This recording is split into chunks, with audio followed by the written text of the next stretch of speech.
Ok, então nós vamos Aqui. dar continuidade aqui no nosso estudo, tá? No nosso módulo de escatologia, aqui do nosso Instituto Teológico Graça, o ITG. E hoje nós vamos estudar a quinta semente, tá? A quinta semente. Então veja aí, procure aí na sua apostila a página, a quinta semente. Página 11. Ok, página 11, aí na sua apostila, tá? A quinta semente. Bem, como eu falei para vocês, hoje essa aula ela é bem extensa, na verdade tem vários assuntos assim para nós estudarmos, então vai ser muita informação, tá? Algumas coisas eu já expliquei para vocês, e aí vai ser mais a questão de reforçar a visão da escatologia, tá? Alguns temas aí que nós vamos ver. E aí outros temas eu preparei aqui um quadro para a gente entender melhor aqui, tá? A gente vai iniciar e depois eu vou mudar para ali para um outro quadro, para a gente ir conversando e e explicando aqui, tá bom? Então vamos lá. Então essa semente fala o seguinte: nossa esperança está no reino futuro de Cristo e não no sistema político, tá? Então veja bem, nós vamos falar sobre essa questão do reino hoje, tá? O reino de Cristo, tá? O milênio, um pouco sobre a questão do milênio, tá? Mas olha só, a questão do milênio, nós vamos ver que o milênio, na realidade, ele é para Israel, tá? É lá onde as promessas que ainda não foram cumpridas a Israel e o seu Messias, tá? Vão ser cumpridas. Então, vai ser um tempo de paz. Então, toda vez que você vê um texto no Antigo Testamento falando sobre um reino de paz, um reino de justiça, geralmente está se falando desse período do milênio. Porém, nós que fazemos parte da igreja, nós vamos desfrutar também deste reino, tá? Há textos, o próprio apóstolo Paulo, lá em Coríntios, ele fala sobre a questão que nós da igreja vamos desfrutar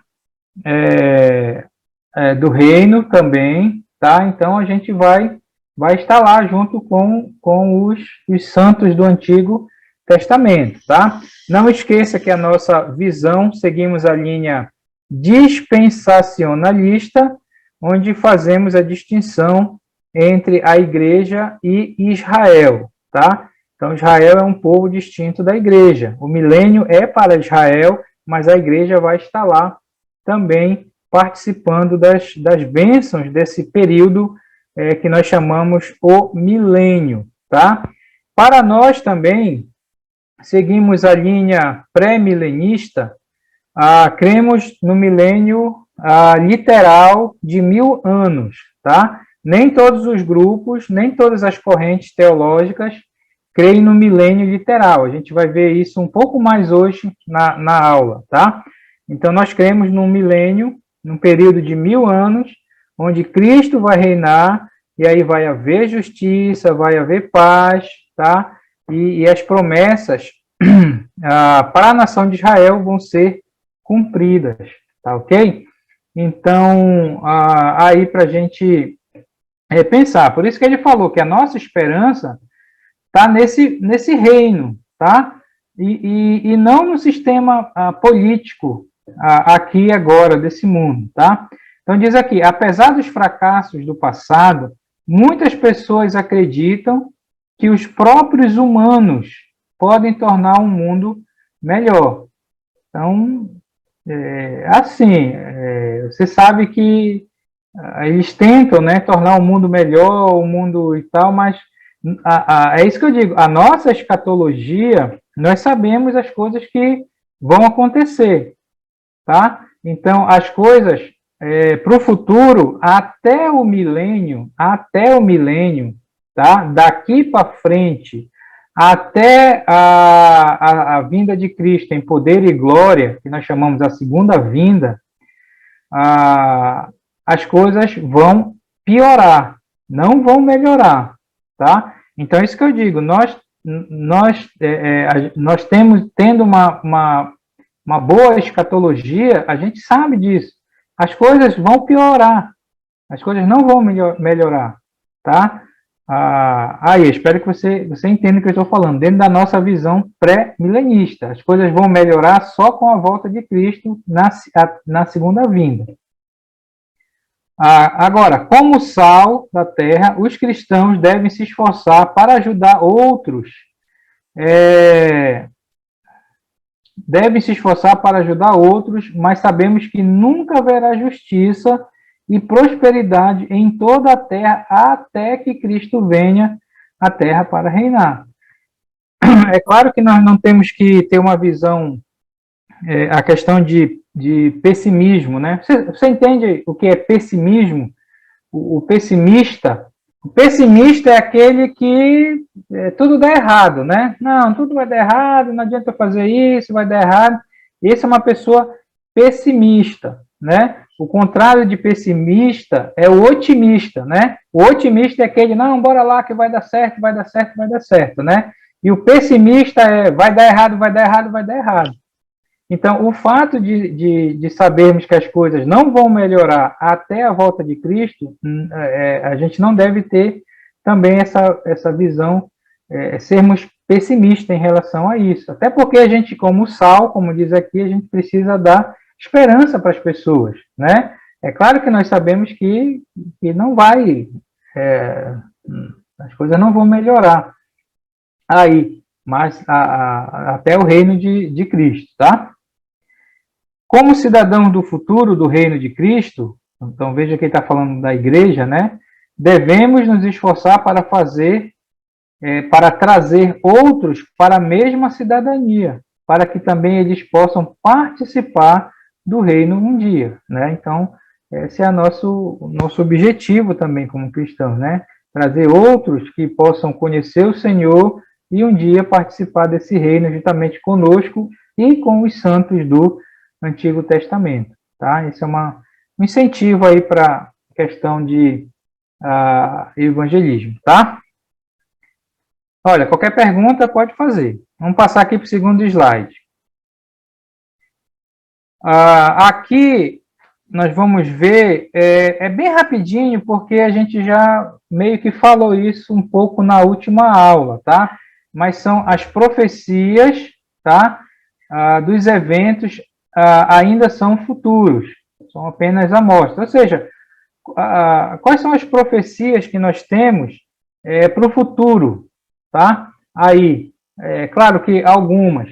Por exemplo, as profecias sobre arrebatamento, não mencionadas diretamente no Antigo Testamento. Então, veja que eu lhe falei que a questão do arrebatamento não é uma visão dos santos do Antigo Testamento. Israel não espera o arrebatamento. Na realidade, eles nem tinham essa ideia. Você não encontra textos falando sobre o arrebatamento no Antigo Testamento. Aliás, alguns podem até dar ideia, por isso que ele falou não diretamente, né? Mas aí a gente precisa, não tem certeza realmente se alguém lá no Antigo Testamento estava mencionando sobre arrebatamento, porque lembra que o arrebatamento é uma visão que vem com Paulo, né? E é para a igreja, tá? Então lembre disso, como nós temos falado, Israel não espera o arrebatamento, Israel espera a vinda do Messias, tá? Ainda esperam o seu Messias, que virá 7 anos depois aí do arrebatamento, aliás, do início da tribulação, tá?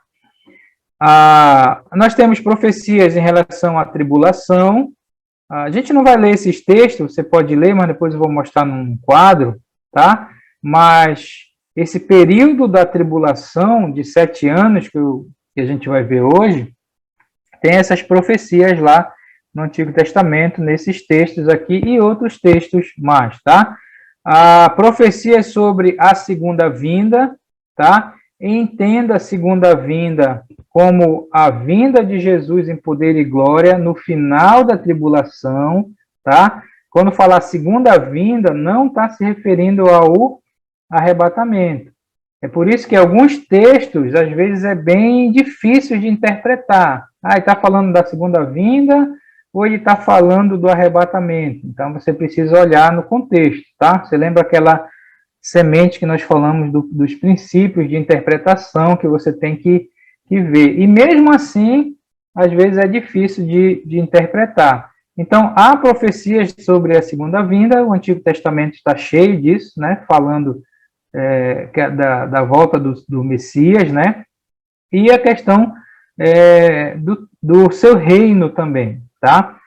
Do reino milenar de Cristo também. Há muitas profecias em relação a esse período. Você pode olhar os textos aqui depois, tá? Há as profecias da ressurreição, das ressurreições. Você lembra que nós falamos, esse texto aqui está falando só da ressurreição dos santos do Antigo Testamento, mas você lembra que na última aula nós falamos sobre a questão das ressurreições dentro da visão dispensacionalista, dentro da visão aliancista, da visão preterista, né? Quantas ressurreições e quem irão participar das ressurreições, tá? Então, qualquer coisa, basta dar uma olhada no vídeo anterior para você lembrar desse assunto das ressurreições. Há as profecias do juízo é julgamento, tá? Daniel também fala aqui na verdade, todos os grupos vão ser julgados. Tanto a igreja, vai ter o julgamento da igreja, a gente vai falar um pouco disso hoje. A nação de Israel, vai haver o julgamento da nação de Israel. Há um julgamento das nações, as nações como um todo, e, claro, o julgamento dos ímpios, tá? Que é lá no trono branco. Então, há essas profecias no Antigo Testamento em relação a isso. E, claro, as profecias em relação ao milênio, né? Esse período de 1000 anos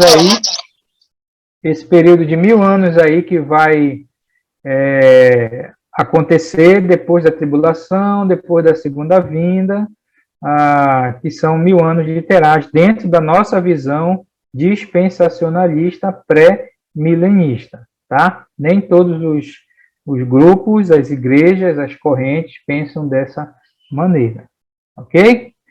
Alguma pergunta aí sobre isso? Bem rapidinho, porque a gente já falamos um pouco isso. Mas tem alguma dúvida, alguma coisa que queira falar? Estão aí? Ricardo, assim, eu vejo assim, nós já fazemos parte do reino de Cristo, né? Israel ainda não faz parte porque ainda não foi restaurada. Não é isso? Pode ser falado. Agora, quando você fala em reino de Cristo, você tem que ver o que você está falando. Você está falando no reino espiritual de Cristo, reino espiritual. Claro que Cristo está reinando, né? No mundo, ou você está falando do reino literal, que é os 1000 anos lá, né? Então, eu estou falando do espiritual. Exatamente. Poderíamos falar dessa maneira, porque lembra que hoje, para nós, seguimos a linha dispensacionalista, hoje nós estamos vivendo o período da graça, o período da igreja, tá? Que é esse tempo do início da igreja, Atos capítulo 2, até o arrebatamento. Então, esse é o tempo da graça. Então, hoje, a pessoa precisa nascer de novo para fazer parte da igreja, para participar dessas coisas aí que a gente vai ver, dessas profecias, como estamos falando aqui, tá? Hoje, um judeu, se ele se converter, ele faz parte da igreja, mesmo sendo um judeu, tá? Mesmo sendo um judeu. Isso é interessante porque isso ajuda na interpretação do livro de Apocalipse e das profecias também, tá? Porque se você não tem uma linha aí, você confunde os textos, você não encaixa as coisas e tudo mais. Por isso que é importante. Bem. E Ricardo, Oi. falando da segunda vinda aí, explica aí. Quem vai fazer parte dessa segunda vinda aí de Cristo? Boa pergunta. A segunda vinda, lembra? A segunda vinda não é o arrebatamento. O judeu, quando ele fala da vinda do Messias, ele está falando dessa vinda aqui, tá? Então, essa segunda vinda, ela vai acontecer depois da tribulação, né? Aí de 7 anos, a igreja já foi arrebatada. Quando Jesus voltar, a nossa interpretação é que quando Jesus voltar, a igreja, virá com ele. Eu vou mostrar isso no quadro, tá? Jesus vem para a questão da tribulação, né? Os santos da tribulação que vão estar lá, ali, a própria nação de Israel, porque como é que termina como é que termina a tribulação? A tribulação vai terminar com aquela famosa batalha do Armagedon. O que é o Armagedon? Armagedon é uma área lá, né, Vale de Megido ali, onde as nações vão estar ali a ponto de destruir a nação de Israel, né? E é nesse momento que Jesus volta para o seu povo, no caso, a nação de Israel, né? Mas a igreja, nós vamos voltar com ele, né? Tá certo? Ricardo. Oi. É uma pergunta aí. Deixa eu lhe falar. É porque a gente tem, da própria igreja dos irmãos mesmo, eu tenho um irmão que a gente tem entrado assim, não em conflito. A gente tem discutido um pouco sobre essa situação. Aí ele diz que toda a nação de Israel vai ser salva, lá depois do período da tribulação, né? Aí eu não concordei com ele. Ele diz que toda a nação vai ser salva. Eu não concordei com ele, digo, não creio dessa forma. Aí o que é que você me diz aí? Tem essa visão, que todo Israel será salvo, né? Eu acredito, não é toda a nação assim, né? Agora tem que entender a questão de ser salvo. O que é ser salvo para o judeu, para a nação de Israel? O ser salvo para o judeu não é ir para o céu. O ser salvo para o judeu é ir para o milênio, né? Então, o que acontece?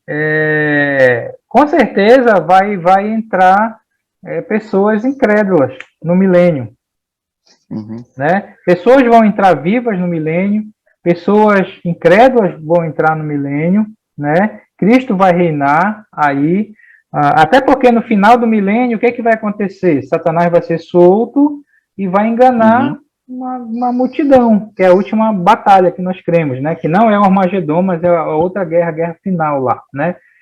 Então, quando fala toda a nação de Israel, tem que ter essa interpretação, né? Em que período ele está falando isso? O que é ser salvo? Né? Está falando de ser salvo, de ir para o céu? Às vezes isso não tem lógica, né? Jesus não vai salvar e levar para o céu todo Israel. Não, a pessoa precisa se converter realmente, né? Em relação. Então tem que ver o que é o entendimento dele, né? Na cabeça dele. Mas vamos lá, a gente vai aqui aí com certeza vai esclarecendo mais as coisas aí para nós. Mas hoje eu queria falar sobre esse assunto aqui, essa profecia, que essa profecia do Antigo Testamento, ela é a base para todas as outras profecias aí, para o futuro, tá? Não só para o futuro, mas até as que já se cumpriram, como nós vamos ver, que é a famosa 70 semanas de Daniel. Então, você pode esquecer tudo de escatologia, mas se você fala que você estudou escatologia, você precisa ter esse entendimento sobre as 70 semanas de Daniel. O que é as 70 semanas de Daniel e ter a interpretação? Até porque as 70 semanas de Daniel, elas vão ela vai dar o entendimento para entender Mateus 24 e, principalmente, o período da tribulação, tá? As 70 semanas de Daniel nos ajudam a entender o tempo da tribulação e, consequentemente, entender o Apocalipse, tá? Parece meio complicado, mas, na verdade, não é. Então, aquilo que a gente vai falar aqui, se você não entender, porque tem muitos detalhezinhos aqui, eu vou explicar para vocês, mas você não se preocupa, tá? Aí depois você assiste o vídeo e você pode perguntar aqui para a gente tentar explicar esse texto aqui, tá? Então, olha só, eu não vou usar esse quadro aqui, depois a gente vai voltar para ele para explicar aqui, mas eu vou usar um outro quadro que eu preparei para a gente entender. Mas vamos ler essa profecia? Abra aí a sua Bíblia para Daniel, capítulo 9, versículo 24. Oi? Ricardo, eu queria fazer uma pergunta. Falou-se um pouco do que eu pude ouvir aqui de salvação, algumas coisas assim. Nesse reino milenar de Cristo, ainda haverá pessoas que vão se rebelar? Como é? Sim. Com certeza, porque o reino de Cristo vai ser o reino de justiça. Vai haver nações, provavelmente ele vai reinar em Israel, ali vai ser o centro do mundo, né? E as nações vão estar espalhadas pelo mundo. Tanto é que fala que as nações elas vão levar as suas ofertas para Jerusalém, né? Ali onde vai ser o reino de Cristo, né? Mas a vida vai correr normal. Não normal, porque não vai ter mais injustiça, né? Não é que não vai ter injustiça. As pessoas vão, de vez em quando, fazer algumas coisas erradas. Só que quem vai julgar isso vai ser o próprio Cristo. Não vai aumentar mais as passagens. Com certeza, né? Mas assim, vai ser um mundo totalmente diferente, né?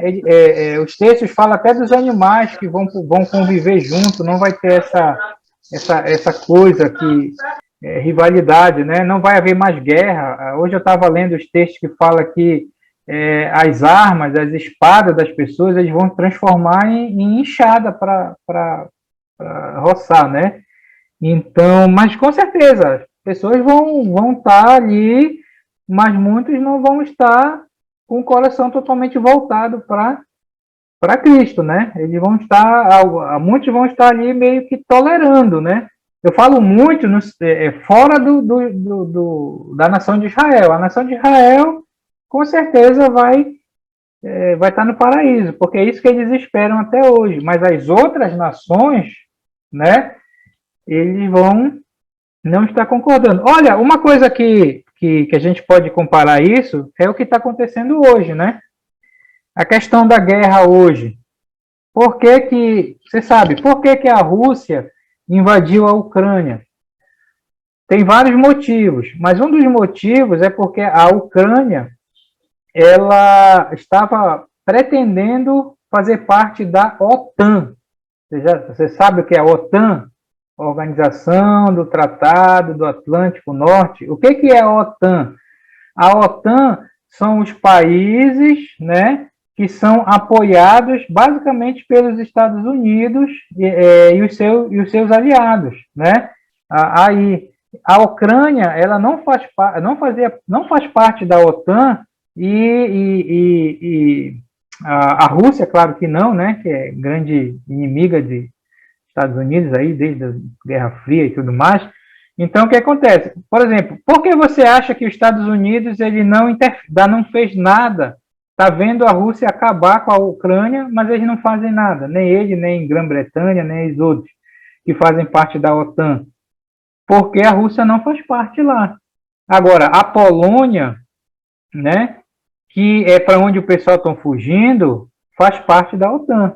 Então, o camarada lá da Rússia, ele não pode atacar a Polônia, porque se ele fizer isso, se ele jogar uma bomba lá, aí o povo vai correr em cima dele, entendeu? Então, o que acontece? Aí você pergunta, mas por que esses países, então, eles não fazem parte da OTAN logo para serem protegidos? Porque se a Ucrânia fosse parte da OTAN, a primeira bomba que o cara jogasse lá, os outros iam lá para defender, né? Por quê? Porque eles não concordam com a questão do Ocidente, né? Lá. Então, eles ficam meio que tolerando, né? Tolerando as coisas lá. Então, eu creio que no milênio vai ser mais ou menos assim. As nações não vão, muitas nações vão ter que aceitar, engolir Cristo reinando e mandando em tudo mesmo, né? Mas, no fundo, eles não estão ali de coração. Tanto é que quando Satanás for solto, o que ele faz? Ele arrasta uma multidão. Ele arrasta uma multidão para a última guerra contra Cristo e contra Deus lá, que é a guerra depois do milênio, né? A batalha final, como a gente chama lá, que nem na verdade nem tem batalha, né? Deus só faz fazer, pronto, acabou tudo. E todos são consumidos, né? Então, Ricardo, dessa maneira. Não, tranquilo, só mais uma pergunta que eu gostaria de fazer para você. Eu ouvi agora também a respeito da igreja, né? Qual será o papel importante que ela vai ter, já que ela vai estar junto com Cristo no milênio, com Jesus, no caso? Qual, assim, tem alguma participação assim, ou ela vai ser só testemunha mesmo? Não, você lembra quando Paulo falou, 1 Coríntios capítulo 11, quando ele falou de uma situação que estava acontecendo na igreja de Corinto, que os irmãos lá estavam brigando entre si, né? Uhum. Aí você lembra que eles estavam numa briga, aí o que eles estavam fazendo? Eles estavam indo para a justiça, né? Então, o irmão estava levando o outro irmão perante a justiça, né? Jogando na justiça para resolver questões lá de dentro da igreja, né? Aí o que Paulo fala na carta de Corinto? Por que vocês estão fazendo isso, levando o caso de vocês para ímpios? Aí ele falou, vocês não sabem que nós vamos julgar o mundo, as pessoas e até os anjos, né? Então isso dá a entender que a igreja vai ter um papel de julgamento também lá no milênio também. E a outra base bíblica para isso são a mensagem às igrejas também, que você lê lá em Apocalipse, né? Lembra que Apocalipse 2 e 3 é onde nós estamos hoje em Apocalipse, tá? Então, ali a mensagem que ali é para a igreja hoje, é o tempo da igreja. Então, nós vamos ter participação, sim, lá, né, de estar ali com Cristo, né? Claro que ele vai ser o juiz de todas as coisas, mas a gente vai. Eu gostei com uma interpretação que alguém disse, acho que Jesus vai dizer, olha, fulano, você vai julgar tal lugar, né? Vai lá julgar tal lugar, você vai ser o representante ali, né? Nas nações. E, claro, além de desfrutar das prosperidade do milênio. O milênio, na verdade, vai ser um período inimaginável de prosperidade, de paz e de justiça também, tá? De Cristo lá. Não vai ter realmente corrupção, não vai ter nada dessas coisas. Isso não quer dizer que as pessoas não vão estar com a má intenção no coração. Certo? Me repete aí o texto de Coríntios aí, só para me anotar aqui. É 1 Coríntios, Coríntios capítulo 11. Ricardo? Ricardo? Oi? Não, quem é? Capítulo 6, Benedito, capítulo 6. 6, 2 e o capítulo 6, de 1 a 5. Aí, isso que você fala aí. É o 6, é? Eu estou pensando que é o 11. A briga dos irmãos? Isso. Tá. Olha, eu tô com a ideia que é o 11. 6, de 1 a 4, a 5, por aí, tá? Alô, Benedito? Ficou ruim aqui, eu acho que é a minha internet, eu acho. Eu acho que não, acho que é do Ricardo, porque É a minha do travou, Ricardo, agora porque eu também não voltou. ouvi. Travou a Ah, dele. foi? Ah, A minha vocês também estão me ouvindo travou. agora? Sim, agora Travou sim, voltou agora agora. tá. Ah, tá. Mas vejam lá, se é o 6, se é o 6 ou é o capítulo 11, tá? É o capítulo 6, Ricardo. É o capítulo 6, né? Que 6. fala que Paulo diz, olha, melhor vocês sofrerem o dano do que... Capítulo 6. É o 6? Ah, então é o 6 mesmo. Paulo censura litígio entre os irmãos. Isso, então eu que falei errado mesmo. Não sei por que eu estou com a ideia na cabeça no capítulo 11. Então vamos lá, é muita escatologia na cabeça. Deixa eu falar para vocês sobre esse É um texto caranguejo. de Daniel. Abre aí a sua Bíblia, eu vou ler aqui. Eu vou ler aqui Daniel capítulo 9, tá? Eu vou ler esse texto aqui, aí você acompanha aí depois a gente vai ver um outro quadro para me explicar a questão das 70 semanas, tá? Então, o que diz Daniel capítulo 9?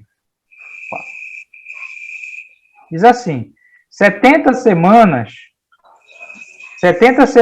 estão determinadas sobre o teu povo.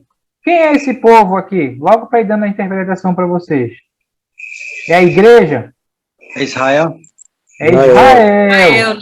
tá? Lembra que a profecia está sendo dada para Daniel. Então, acho que é o anjo que fala, né? 70 semanas, veja lá, grave esse número lá, 70 semanas. Quantos dias tem uma semana? 7. 7. Então, aqui seria literalmente 77, mas depois a gente vai ver a interpretação. Estão determinadas sobre o teu povo, sobre Israel, e sobre a tua santa cidade. Santa cidade, você sabe que é Jerusalém. Para fazer o quê? Para fazer cessar a transgressão, para dar fim aos pecados, para expiar a iniquidade, para trazer justiça eterna, para selar a visão e a profecia e para ungir o santo dos santos. Tá, isso aqui é outra coisa. Aí, vamos lá. Aí ele disse assim para Daniel, olha, Daniel, sabe e entende. 2 pontos. Desde a saída da ordem para restaurar e edificar Jerusalém. Então, preste atenção. Ele está falando que as 70 semanas iriam começar quando? Desde a saída da ordem para restaurar e para edificar Jerusalém. Calma que depois eu vou mostrar isso no quadro. Só quero dar essa prévia para vocês aqui, tá? Aí ele falou, até ao ungido. Até ao ungido, ele está falando que até Cristo, até o tempo de Cristo, ao príncipe. Aí ele falou 7 semanas e 62 semanas. Ele fez uma divisão aqui. 7 semanas e 62 semanas. Quantas semanas são? 7 mais 62. 69. 69. Qual é o total? 70. Tá? Então, 69 semanas é que ele falou que ia acontecer isso aqui. Tá? A saída da ordem para edificar e restaurar Jerusalém até Cristo. Então, até Cristo, das 70 semanas, ia se passar 69. Porque ele falou 7 semanas e mais 62. Ele fez uma divisão aqui que depois eu vou tentar explicar para vocês. Aí ele falou, as praças e as circunvalações se reedificarão, mas em tempos angustiosos. Aí olha só, versículo 26. Depois das 62 semanas, o que ia acontecer? Será morto o ungido e já não estará. Ou seja, depois das 62 semanas, com mais as 7, ou seja, 69 das 70, Cristo seria morto.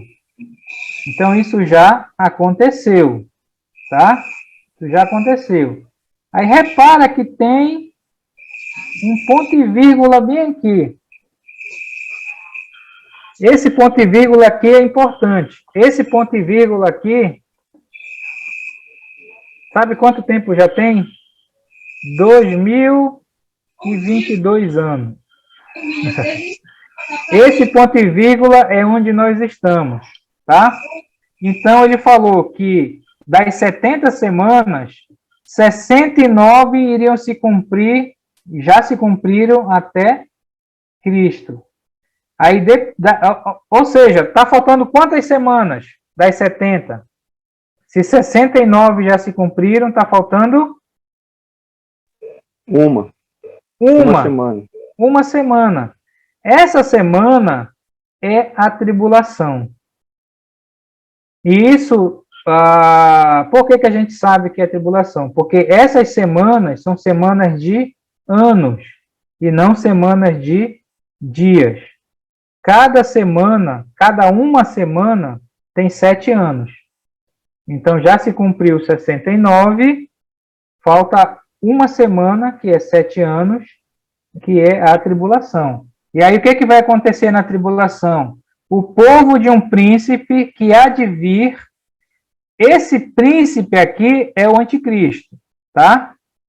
Está falando no termo da tribulação. Há de vir, e o que ele vai fazer? Destruirá a cidade e o santuário, a cidade e o santuário, que é exatamente isso que que o anticristo vai fazer na metade da semana. E aí a gente tem que ver lá Apocalipse. E o seu fim será no dilúvio, está falando o fim dele lá, até o fim haverá guerras, desolações estão determinadas. Aí ele falou, ele fará firme aliança com muitos. Quem é ele aqui?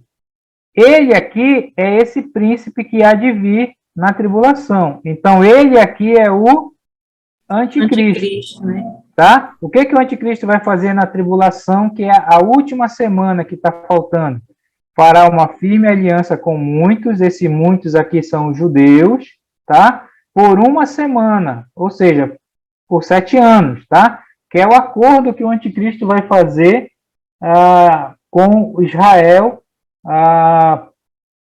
na tribulação de paz por 7 anos, tá? E aí, o que vai acontecer? Na metade da semana, 3 anos e meio da tribulação, ele vai se revelar como anticristo. Ele vai fazer o quê? Para cessar o sacrifício, a oferta de manjares, né? E sobre as asas da abominação virá o assolador, até que a destruição que está determinada se derrame sobre ele, tá? Então, essa é a interpretação, assim, mas eu vou mostrar aqui no mapa para vocês, das 70 semanas. Eu sei que pode ter complicado, mas eu vou agora desenhar para vocês aqui, tá? Alguma pergunta aqui? Tem várias, né? Peraí. Vocês estão vendo lá? Esquema das 70 semanas de Daniel. Ok? Então, eu vou tentar explicar agora para vocês aqui por esse, e depois eu vou mostrar um outro quadro e outros quadros aí. Então, olha só, essa interpretação das 70 semanas é a interpretação literal futurista, tá? Essa é a maneira que nós interpretamos, tá? Então, nós aqui, nós temos essa interpretação, nós interpretamos as 70 semanas de maneira literal. Quando ele fala de 70, é 70 mesmo. Semanas é semanas de anos, tá? São 7 anos, então é de forma literal, tá? Não pensa semanas de dias, é semana de anos, tá? E futurista, por que futurista? Porque nós cremos que a última semana é a que falta ser cumprida. Então, a última semana de Daniel está para o futuro, que é a tribulação. A tribulação não vai durar 7 anos, então é a última semana de Daniel, tá? Vamos lá. Vamos lá que o negócio hoje é quente. Peraí, deixa eu tirar aqui tirar aqui de cima. Tá, então vamos lá. Vamos entender aqui as 70 semanas. Então, ele falou que as 70 semanas, ela inicia quando? Ela inicia desde a saída da ordem para restaurar Jerusalém. Nós sabemos que isso foi quando Israel estava ali ali para aquela região da Babilônia, né? E aí houve o decreto, alguns falam que foi Xerxes, outros falam que foi Dario, Ciro, aí tem essa questão que é a mesma pessoa, tá? Mas há esses textos aqui no livro de Esdras, vocês podem ler lá. Acho que aí na apostila deve estar Neemias 8:1, que também pode ver lá, mas é quando é dada a ordem para o povo voltar do cativeiro, né, ali para restaurar Jerusalém. Então, eles sabem exatamente a data que isso aconteceu, porque há registros em literatura, livros assim seculares, né, fora das escrituras, que tem essa data, né, porque você sabe que a história dos povos, ela é contada, né, ela é contada aí nos livros seculares. Então, eles sabem exatamente a data, mas não se preocupe tanto com isso, tá? Mas olha só, o que o texto falou? O texto falou o seguinte, não sei se eu pego esse aqui ou eu pego logo esse outro mapa aqui para vocês, talvez seja até melhor de explicar. Vocês estão vendo esse outro aí? Acho que eu vou pegar esse aqui. Sim. Estão vendo esse mais bonitinho aí? Que eu preparei aí para vocês? Bem colorido. Bora tentar olhar por esse aqui. Talvez seja melhor de entender. Mas olha essa parte aqui embaixo logo, só para você ter uma ideia, tá? Semanas de anos, quer dizer, uma semana são 7 anos, tá? Então, o ano bíblico profético é 360 dias. Então, 70 semanas vai dar 7 vezes 7, 49, então vai dar 490 anos. Então, 70 semanas são 490 anos. Vê se você entende. Então, é como se o anjo tivesse dito assim, olha, Daniel, 490 anos estão determinados sobre o teu povo, e vai acontecer isso, isso, isso, isso aqui. Tá? Então, dura 490 anos toda as 70 semanas. Calma, não se preocupe. Eu, quando eu vi essa primeira vez, eu fiquei doidinho, mas depois você assiste o vídeo e você vai entender. Então, são 490 anos. Aí, o que ele falou? Olhando para cá, olha. Ele disse o seguinte, ele fez essa divisão aqui, que ele falou uma semana, tá? E 62 semanas. Então, uma semana, é uma semana que ele fala lá, Até eu estou me perdendo aqui. 7 semanas. 7. São 7, né? 7 semanas, São 7 semanas. Não é uma semana, é 7 semanas. Então, 7 semanas de anos dá o quê? 49 anos, certo? Certo? Me acompanhe aí no raciocínio, vocês que são bons de matemática. Então, ele falou 7 semanas, que dá 49 anos, e mais 62 semanas, que dá 434 tá ali. anos, tá certo? Então, quanto é 434 anos mais 49 anos? Agora aí acertou. Isso. Soma aí. Agora aí pegou, viu? Ó, bom aí. Cadê o meu professor de matemática? 434 mais 49, quanto dá? 473. Quase? Acho que não é 83, não? 483, né? 483. 483. Eu fiz no celular. Isso, 4 vezes. Faz no celular aí as contas que eu vou dizer para vocês. Então, olha só. Então, o que é 483 anos? É a 7 semanas mais 62. Ou seja, quanto é 62 mais 7? 79. Tá sempre errando por 10, né? 69. Não é isso? 69. 69. Quantas semanas são ao todo? 70. 70. Então tá faltando quantas? Para interar 70? Uma. Tá? Então o que ele disse? Ele disse, olha, desde quando saiu aquela ordem para reconstruir o templo, vai se passar 483 anos ou 69 semanas. Aí ele diz, esse período vai durar quanto?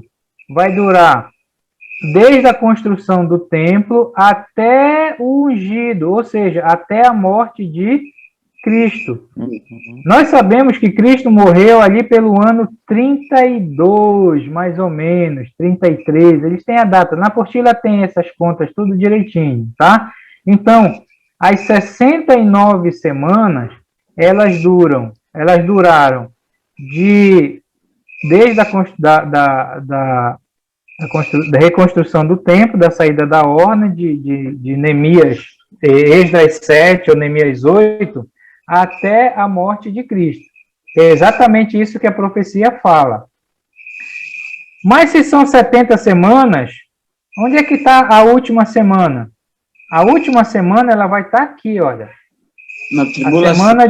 Na tribulação. A semana de número 70.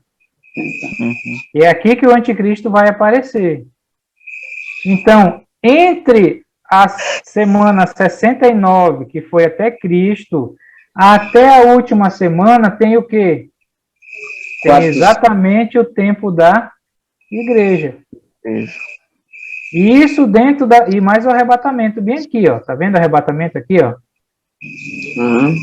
Tá? E isso dentro da nossa visão dispensacionalista, futurista, que é essa interpretação que nós seguimos, tá? Nós da Igreja dos Irmãos.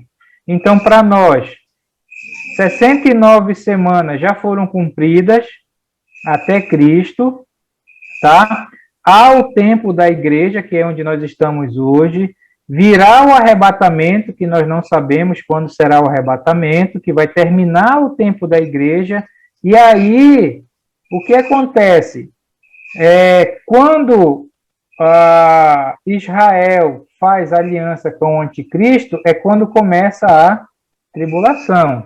Lembra que eu falei para vocês, não fale que a tribulação começa com o arrebatamento, tá? O arrebatamento, ele encerra o tempo da igreja, mas nós não sabemos quanto tempo vai ser esse pedaço aqui, ó, tá? Por isso que ele separou aqui, ó, porque entre o arrebatamento e o início da tribulação, nós não sabemos quanto tempo. A tribulação, ela começa quando? A tribulação, ela começa com a assinatura do acordo, que é isso que Daniel fala. A aliança, né? A aliança que o anticristo vai fazer com muitos Israel. lá, com Israel, tá? E aí, o que acontece? O que é a tribulação? A tribulação, deixa eu tirar aqui. A tribulação, ela é 7 anos. Por que é 7 anos? Agora me respondam aí. Por que a tribulação dura 7 anos? Muito menos. Semana de ano. Oi? Que é uma semana que é a que faltava para inteirar os 70. Exatamente. Isso. É essa a resposta que você tem que dar. Por que a tribulação é 7 anos? Porque a tribulação é a última semana das 70 semanas de Daniel. Já se cumpriram 69 até Cristo, né? Até a morte de Jesus, e falta uma semana, que é 7 anos, que vai se cumprir na tribulação. Essa é a nossa visão, tá? Então, só pegando esse quadro aqui, porque esse quadro aqui é toda a nossa escatologia, pegando desde as 70 semanas, tempo da igreja que nós estamos aqui, aí vai acontecer o arrebatamento, aí olha aqui no arrebatamento, nós temos o tribunal de Cristo e provavelmente as bodas do Cordeiro. Lembra de aquele texto que a gente lê sempre na ceia, as bodas do Cordeiro? Onde é que acontece as bodas do Cordeiro? É para o futuro, né? Tanto é que na ceia a gente é a parte da glorificação, né? É a parte futura, não é isso? Exato. Você vai ter aula de ordenanças também, que a gente fala isso. Mas onde é que acontece aquele jantar que a gente fala? Provavelmente vai acontecer logo depois do arrebatamento. Porque o que acontece? O que é bodas? O que é bodas? Casamento. Oi? Casamento. É a festa de casamento. Ou seja, a igreja não é a noiva, então a igreja vai estar casando com o seu noivo. Vamos colocar assim. Por isso que é aquela festa do Cordeiro que é Cristo. Então, veja bem. Olha só o que vai estar acontecendo. Enquanto aqui na Terra vai estar rolando a grande tribulação, o que a igreja vai estar fazendo? Vai estar na festa com o Cordeiro, das bodas. Por quê? Porque depois da tribulação, como é que termina a tribulação? Com a volta de Cristo. Essa volta aqui é a segunda vinda, tá? Não confunda a segunda vinda com o arrebatamento. Nós cremos na volta de Cristo em duas etapas. Arrebatamento e depois da tribulação, a volta dele em poder e glória. E quando ele volta, a igreja já volta com ele. Ou seja, como acho que aí o seu Clarindo dizia, a igreja já volta casada. Quando a igreja sobe, ela é a noiva. Aí acontece o casamento, e aí quando ele volta, a igreja já vem como esposa. Seu Clarindo tinha essa ideia, que eu concordo, né?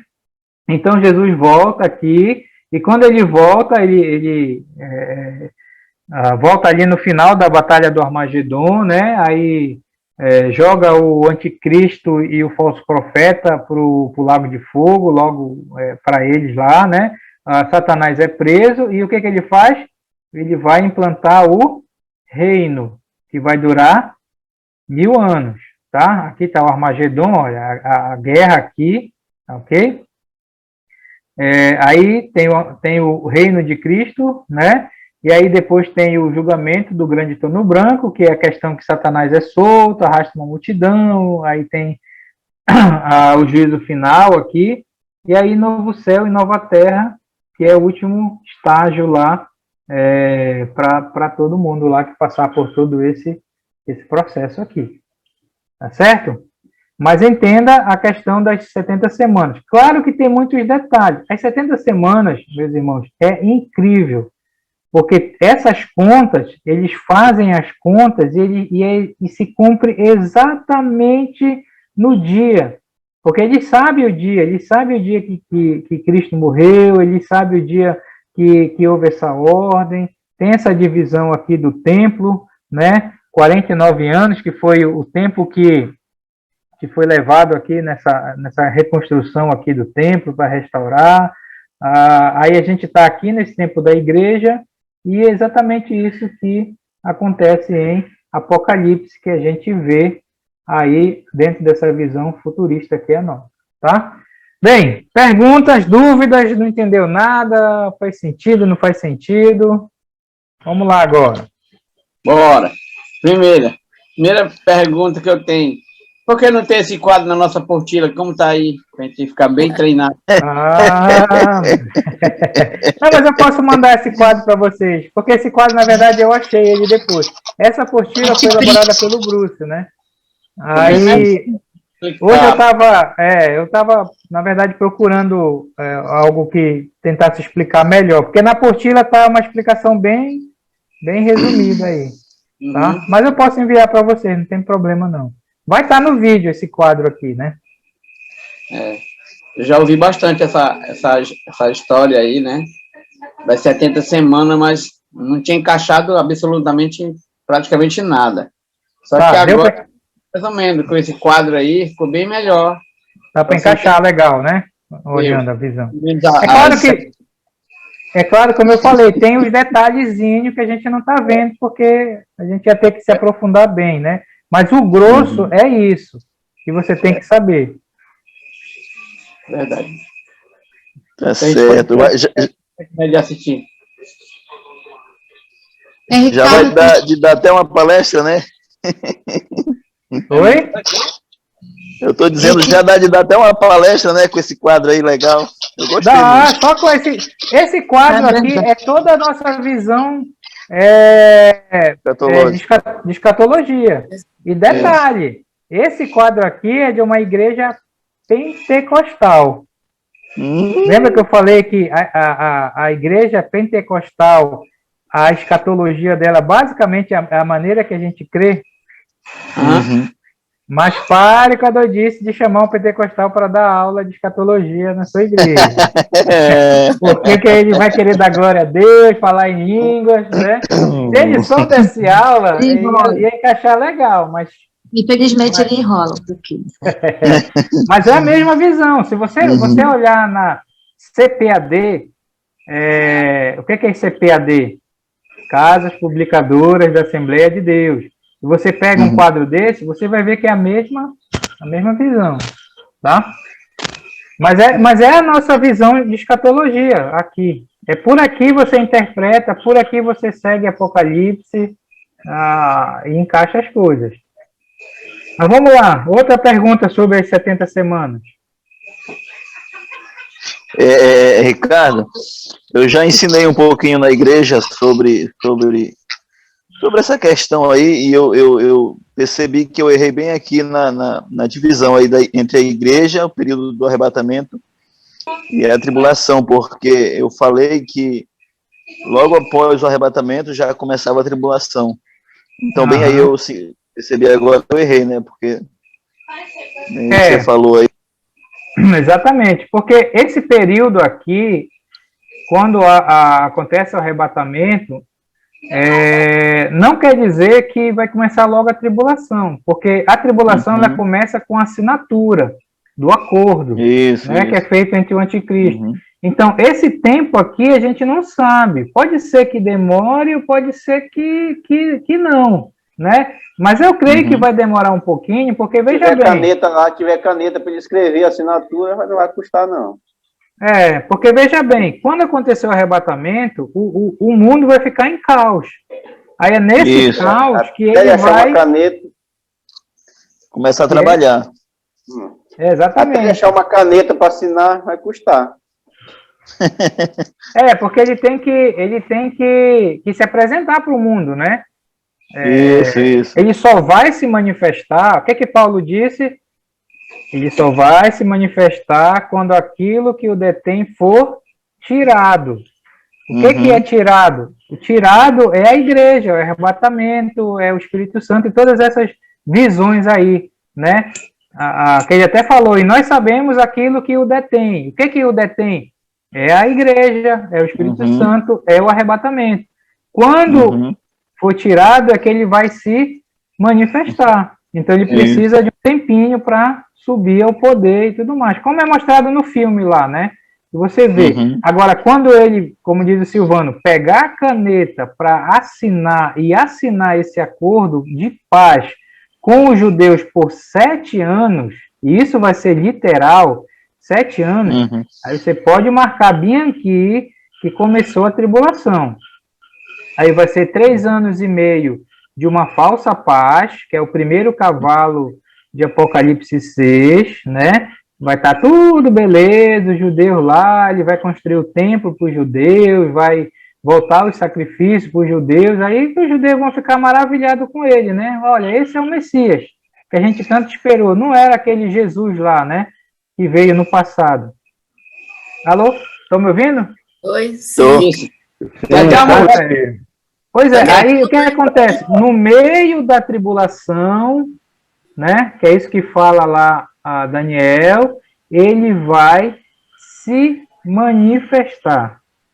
Aí, meu amigo, aí é daqui desses 3 anos e meio que Jesus falou: fuja para o campo, não volte para pegar a capa, não desça para não sei o quê, ai das que estiverem grávidas, Se for no inverno, vocês estão lascados. Então, é esse tempo aqui que Jesus falou, porque esses 3 anos e meio aqui, que é chamada a grande tribulação, tá? É que a coisa vai pegar. Ricardo? Oi, pode falar. Benedito, boa noite a todos. Olhando aí essa visão, a novela lá do Apocalipse estava dentro da visão aí, olha, eu vi lá. Não, a novelinha que vocês assistem, qual é a igreja que promove? Universal. É Universal. Você sabe que a Universal é uma igreja neopentecostal. O que é neo? N-E-O, novo, né? Então, as igrejas pentecostais são as igrejas que surgiram com o movimento lá no início do século XX, tá? Se você quiser saber onde surgiu, coloca lá no YouTube Rua Azusa, que foi lá que veio o pentecostalismo. Mas, enfim, aí, quais são as igrejas pentecostais? A Assembleia de Deus, que nós conhecemos, né? A Igreja Quadrangular, a Igreja Deus é Amor, as igrejas pentecostais. Só que na metade dos anos do século XX, ali, pelos anos, surgiu o movimento neopentecostal. E é daí que surge a Igreja Universal, a Igreja Mundial e a Igreja Internacional da Graça. Quem é o líder da Igreja Universal? Edir Macedo. Quem é o líder da Igreja Mundial do Poder de Deus? Santiago. Como é o nome dele? Valdomiro, né? Valdomiro. Não é Emílio Santiago é o cantor, é Valdomiro Santiago. Valdomiro. E quem é o líder da Igreja Internacional da Graça? Não, R.R. Soares. Soares, rapaz. R.R. Soares. Você já reparou que essas 3 igrejas têm a mesma pegada? Sim. Essas 3 igrejas são igrejas neopentecostais.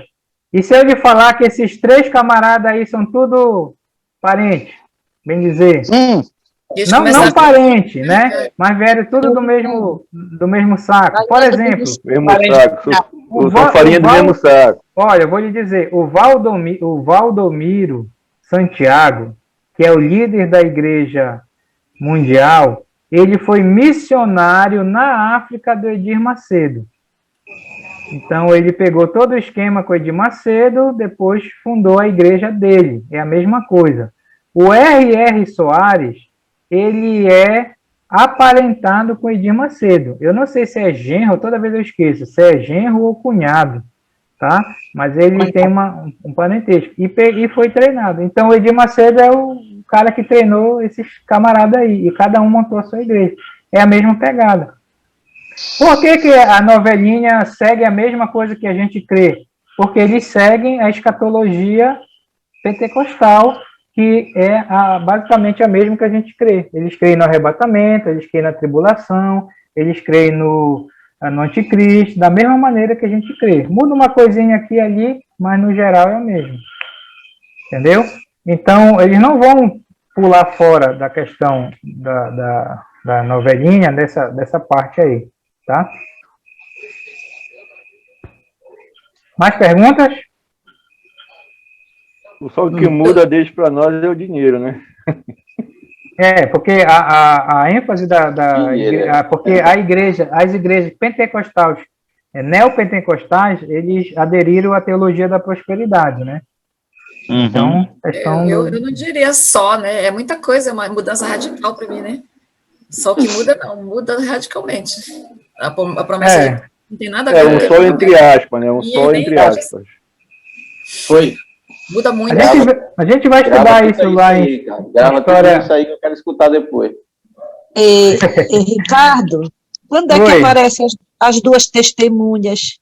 Que período daí vai aparecer? Tá. As 2 testemunhas. As 2 testemunhas, elas vão pregar aqui na primeira metade da tribulação. Então, elas vão surgir no início, tá? Aí elas vão pregar aqui. Aí olha o que acontece.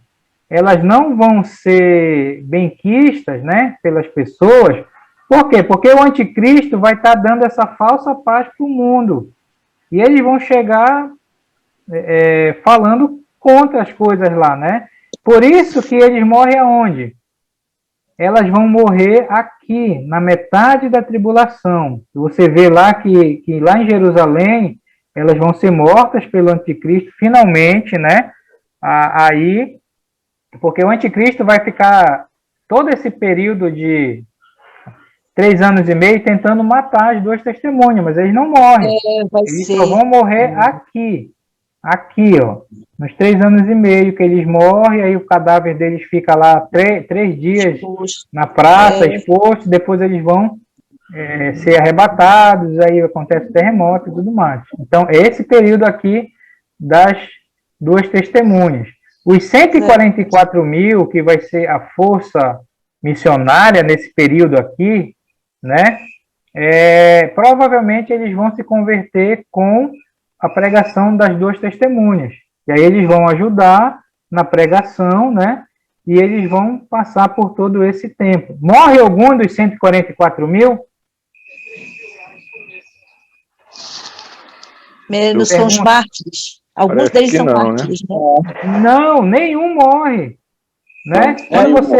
Quando você lê Apocalipse 7, você vê que eles são selados. Esse selo é para proteção contra o anticristo e contra as coisas da tribulação. Porque lembra que está acontecendo catástrofes aqui, né? Sol caindo, terremoto, aquelas coisas lá, né? Mas eles não morrem. Tanto é que quando Jesus volta na segunda vinda, no Monte das Oliveiras, né? Jesus vai voltar e vai pisar no Monte das Oliveiras lá em Jerusalém. Os 144 mil vão estar lá esperando ele. Todos 144 mil. Então, nenhum morre. Tá certo. Vão estar protegidos. E não é o testemunho de Jeová esses 144 mil, tá? Eles falam que é isso. É muita pretensão deles, né, menino? Muita pretensão dos testemunhos de Jeová. São judeus. Oi, Ricardo. Mais pergunta? Pode ir lá. Daniel, ouviu? Pode falar. Estou ouvindo. Fala, guerreiro. 144 mil, aí também é um outro que me dá nó na cabeça. E eu gostaria de saber agora, como tu está explicando esse momento aí, na grande tribulação, esses 144 que vão pregar na grande tribulação? Tanto na provavelmente. Isso, eles vão se converter na tribulação, esses 144 mil. Esses 144 mil não é a igreja, porque a igreja já foi embora, né? E eles são judeus. Então tem que ser judeu. São judeus virgem, né? Que não casaram. Então, se você é casado, você está fora. E se você não é judeu, você está fora também. Né? Então, eles vão se converter aqui na tribulação, provavelmente com a pregação das duas testemunhas. E nenhum deles morre. O que é? Ricardo? Na grande tribulação, eles vão passar por dificuldade, né? Vão sofrer lá também. Jesus falou que esse tempo aqui nunca houve para trás nem para frente o tempo como vai ser esse aqui, principalmente esses 3 anos e meio aqui. Isso. Ricardo, interessante é que vai ser 12 mil de cada tribo, né? Que vai ser separado. Judeus, isso. Isso. Para dar os 144 mil, né? Exatamente. 12 mil de cada tribo. Porque o judeu sabe qual é que ele é. O judeu hoje, se você perguntar, ele sabe de qual tribo ele é. Isso, né? Isso. Todo judeu sabe. Jesus veio de que tribo? Ai, tribo de Judá. Judá. Paulo veio de que tribo? Eita! Benjamim, ó, tá vendo? Tem que saber, o judeu sabe. Tá? Josué. Efraim ou Manassés, uma das duas. Efraim, ficou. Tá bom, você já... Esse Benedito. Meus irmãos, olha, eu espero que tenha dado para você entender esse grosso. Tem mais detalhes, como eu falei, mas não dá para a gente ver aqui, tá? Mas já dá uma ideia para você em relação às 70 semanas. Claro. Eu nunca tinha pensado sobre isso, ficou bem claro para mim. Eu tenho esse outro aqui, mas eu nem vou falar isso, que essas contas aqui que eles fazem, que dá certinho, tá? Por exemplo, eles sabem que esse decreto do Xerxes para edificar foi em 5 de março de 444 a.C. Foi quando começou as 70 semanas. Aí eles fazem essa conta aqui, pegam o ano, que é um ano de 30, e tem toda uma conta aqui que é incrível como dá. E termina em 30 de março, que é a entrada triunfal de Jesus. Aí tem mais esses 25 dias aqui, que é uma conta e tal, tudo mais. Que é o tempo que Jesus morreu, né? Por isso que a Semana Santa é lá, final de março, início de abril, tá? Olha só, essa é a nossa visão futurista. Agora, deixa eu perguntar uma coisa para vocês. Tem uma outra visão, que é a visão preterista. O que é a visão preterista? A visão preterista, lembra, é aquela visão que fala que tudo já se cumpriu no primeiro século. É fácil você entender essa visão aqui, porque essa visão, o que eles fazem? Ah, tá bom, é 70 semanas, é 490 anos, né? Então, eles não entendem aqui o tempo da igreja, tá? Então, é como se você tirasse isso aqui, pegasse essa última semana e juntasse aqui. Aí eles fazem toda essa conta, é a visão preterista, essa aqui, ó. Aí eles falam que as 70 semanas terminou lá com a morte de Estevão, a pregação e tal e tudo mais. Por quê? Porque não tem o intervalo, é a visão preterista. Então já é uma outra visão. Aí se você for pegar uma explicação com alguém que tem uma visão preterista, você vai ver que vai ser outra visão. Ele não vai falar que a tribulação é para o futuro e tudo mais. Aí vai dar furada mesmo, tá? Conta um tempo corrido, né? Bota no tempo corrido. Essa aqui é outra interpretação simbólica, que tudo é literal. Aliás, tudo é literal não, tudo é simbólico, né? Ok? Então tem essas visões aí. Comigo? Essa explicação. Isso. Ok, então olha só, eu queria fazer o seguinte com vocês. Eu queria parar aqui, porque a gente tem outras coisas para ver em relação a essa questão de pré-milenismo, pré-tribulacionismo, olhar mais um pouco aqui, tá? Mas eu queria deixar isso para outra aula, tá? E aí a gente ficar só com essa questão das 70 semanas para você digerir bem isso aí e poder entender, tá bom? Minha cabeça está doendo já. Pois é, para não doer muito, não encher de Dorflex aí, a gente vai parar aqui hoje, tá? Então, por hoje a gente vai encerrar aqui. Na próxima aula, a gente vai continuar estudando continuando a apostila aqui,